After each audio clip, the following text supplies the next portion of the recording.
Because people didn't know. People didn't know there was a wingman. They didn't say that in the first place. That is absolutely wild. That tells me right there everything I need to know.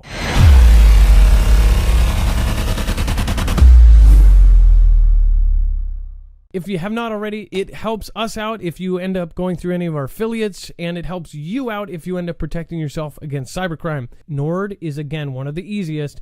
Download it. It's like an on switch and off switch. All you have to do. Go to marfooglenews.com/VPN. Not only will you get a giant discount on this, but you will also be helping us. Dex, do you want to go over the 48 hours to 28 hours to find the F-35? How did it take the Pentagon 28 hours to find this thing? Yeah, so this is, and it was only 80 miles from the base. So, there's a lot of questions that are going on. And this article has done a fairly decent job of sort of outlining everything up to this point as to where things stand. There's a couple of interesting things I want to highlight specifically, and one that I actually spoke to an Air Force fighter pilot about. And that is that the fact that there was a wingman. So as you have read the story, probably in numerous different iterations and small chunks here and there since the weekend, this one sort of lays it all out in great detail. There was a wingman that was flying, and or a partner, however you want to refer to it. But usually you have a lead pilot, and then you have a wing. Any other additional flights or planes are considered wingmen. The wingman was there and returned to base after the incident happened. So the question I asked another Air Force fighter jet pilot is, why on earth would a wingman leave an ejected pilot and not maintain visual on both the pilot and potentially even the plane? It makes no sense. And he said there's absolutely no reason except for a couple of conditions that would make sense. If you're in a hostile environment and safety was important, you needed to bail out. If the weather was extremely, extremely bad, severe weather, and with these kind of jets, I think it has to be pretty severe because they can pretty much go through just about anything. Or they could go above the last one, and the last one being, if as he called it, bingo, but being out of fuel. Well, none of those things actually applied. The weather was fine. They weren't that far away. They probably had plenty of fuel at the time.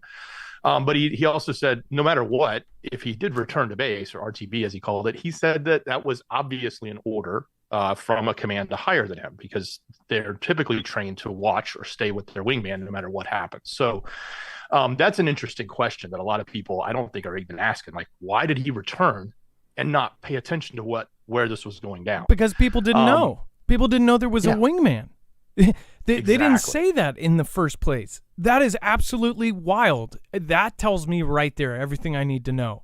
I firmly believe this thing either got hit with something or hacked, and that they were worried about their other jet, another $80 million either getting hit or hacked. That's what I think, but that's just my personal opinion.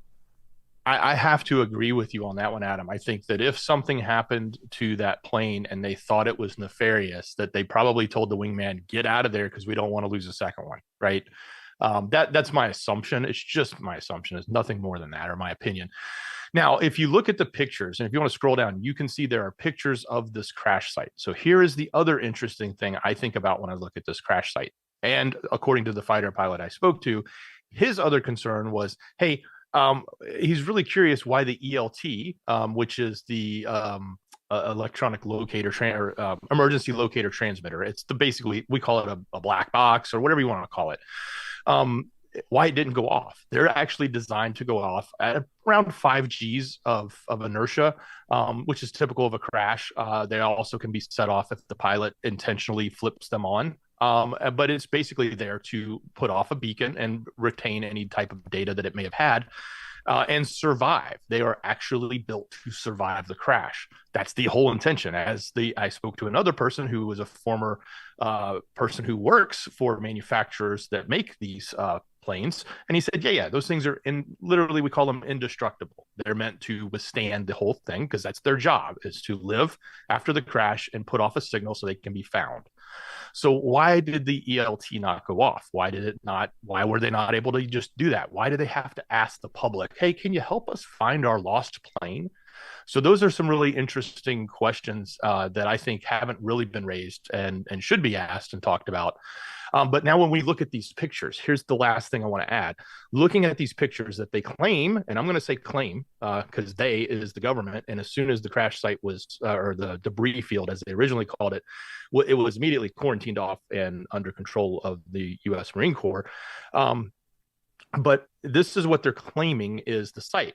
But they're also suggesting, and this is the reporter suggesting based on the photographs, that it may have gone through some trees before it crashed. Now, I'm no expert when it comes to plane crashes. I have no clue when it comes to looking at this, but when you have a debris field that really isn't a debris field, and this really looks like that first picture where there's just a bare spot on the ground and everything is disintegrated and gone, that's kind of typical of a plane going basically head into hard dirt, and it's just, it's gone. We've seen that before in the Everglades. We've seen that before in, unfortunately, what happened in the September event in Pennsylvania. Those are the types of images we've seen. But this one has allegedly gone through trees, which would make you think its descent was slow and not straight down. If it did clip through these trees, wouldn't there be a lot more of it left to be seen here? That's the question I have. Now, I'm not an expert. I'm going to leave that out there. You tell me what you think. But that's why when I look at this article, when I talk to the people I talked to today, and when you look at these images that have been published, I think those are some additional questions that are worthy of asking. And I think this is still a huge cluster as it relates to the DoD and as it relates to the military industrial complex. Yeah, and so if you know about the F-35 Lightning IIs, how they said 15 tons, right? I heard 15 tons. How strong are the wings? Could they clip something like this? It shows trees basically chopped in half, right? But then it goes through these trees, cuts them in half, and then lands and literally disintegrates. Now, somebody else mentioned to me that there's a chance that if there's the AI technology in it, that they don't take chances and they could self-implode it or have it disintegrate or something. This was not from a Air Force person or anybody that would actually know. They just said, hey, that, wonder if that could happen. I don't know. You guys from the Air Force can tell me. There's lots of military in the audience right now. Do they have, if this was over enemy territory, do they have a self-destruct type of thing so somebody doesn't get that technology that will just obliterate it? But when you look at the pictures, it looks pretty nuts, right? And again, like Dex said, back in September in 2001, when that event happened, that one of those planes, they didn't find anything bigger than a bread box, and that's been debated over a long set of years.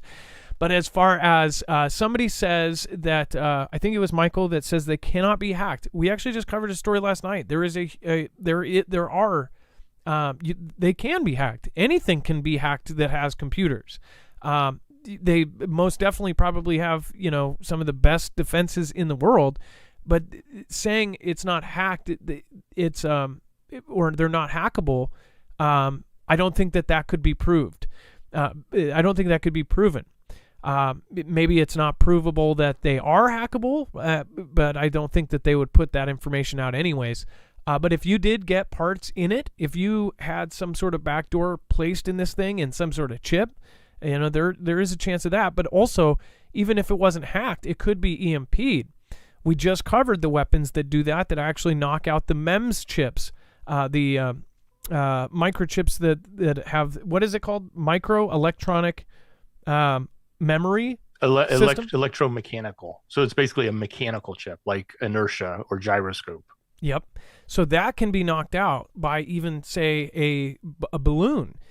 Those balloons, the one balloon that China sent over, that one we don't know about, but we do know that they have a production factory there that they believe is mass producing these balloons. Now, those balloons can carry a certain weight that could carry one of these essentially compressor launcher things that can launch an EMP at a targeted thing and knock out the MEMS chips.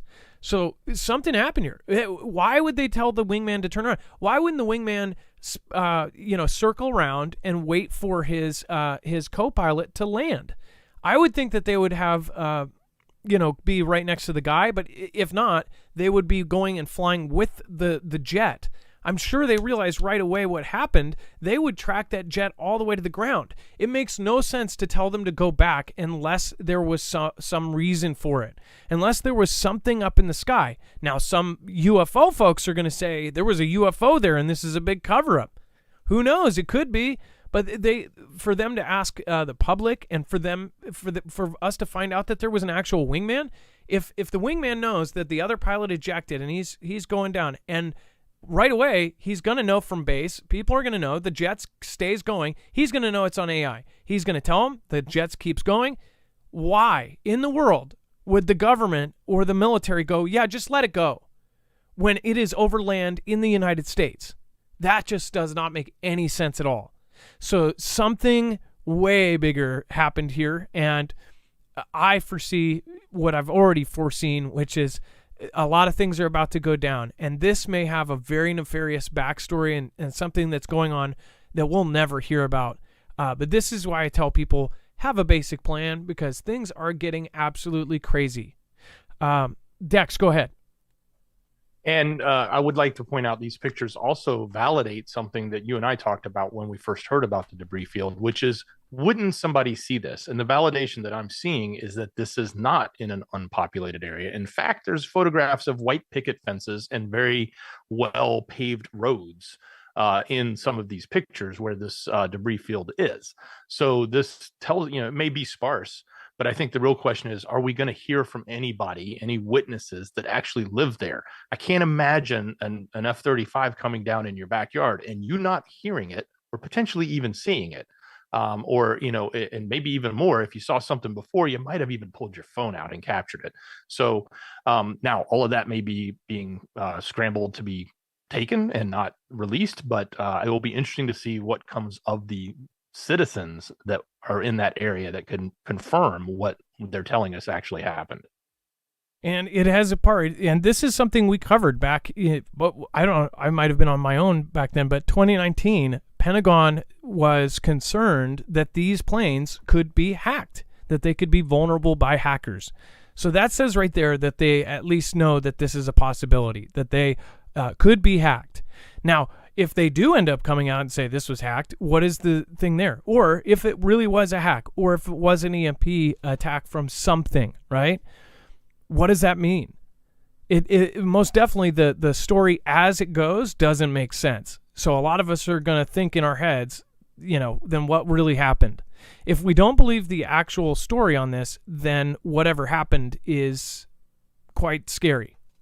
Because saying that it just had a glitch and the transponder didn't work, like something does not sit right. That it sounds like somebody else had a control over it and turned off the transponder. And for it to go, or is this AI? Did they just realize AI could literally fling out the pilot and go out on its own?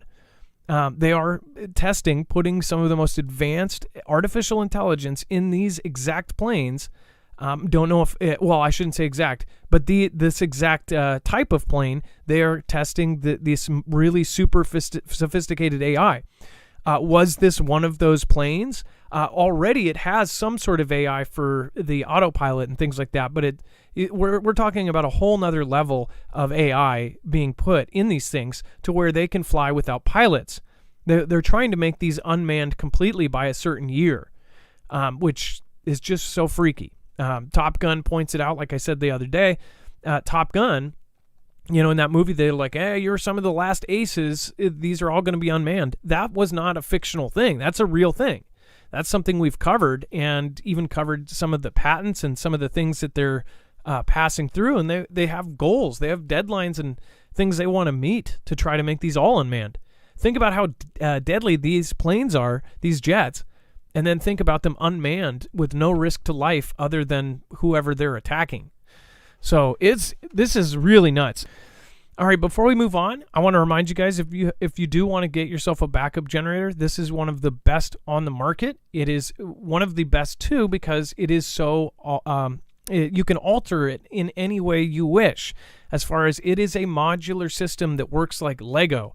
They don't ever say that, but it is the simplest way to put it. They're bricks that stack on top of each other. The top one being the head unit that is basically runs it with the computer, and everything down below can be changed out. So you have the battery bricks, you have a UPS rapid charger, which not only you can plug it in and charge each 1,000 watt battery in about 40 minutes or basically 1,200 watts an hour, but you can also do a supercharger mod that allows you to plug in 3 times the amount of panels. That UPS rapid charger actually works as a UPS, so you can turn it into an uninterrupted power supply, which means you can plug your fridge into this into the wall, and when your power goes out, it automatically switches over like a backup generator should. On top of that, it is portable, so you can take it with you. You can take it to work. You can use it for powering your tools out in a field with no power around. This is silent. You will be a gray man with this. They do not make noise, and when their fan is on full blast, you might be able to hear it from about 3 feet, 4 feet away, but you're not going to hear it from 3 blocks away like a gas-powered generator. Not only that, you can run it inside your home. Go to marfooglenews.com/energy. Make sure to use the code Marfoogle. Not only will you save money, but you will help and, again, help our channel out. So thank you guys again for supporting Independent. Looking outside of my window, seeing a crescendo. I'm not going out there where apocalypse roams. Looking outside of my window, seeing a crescendo. I'm not going out there where apocalypse roams. Marfoogle News, where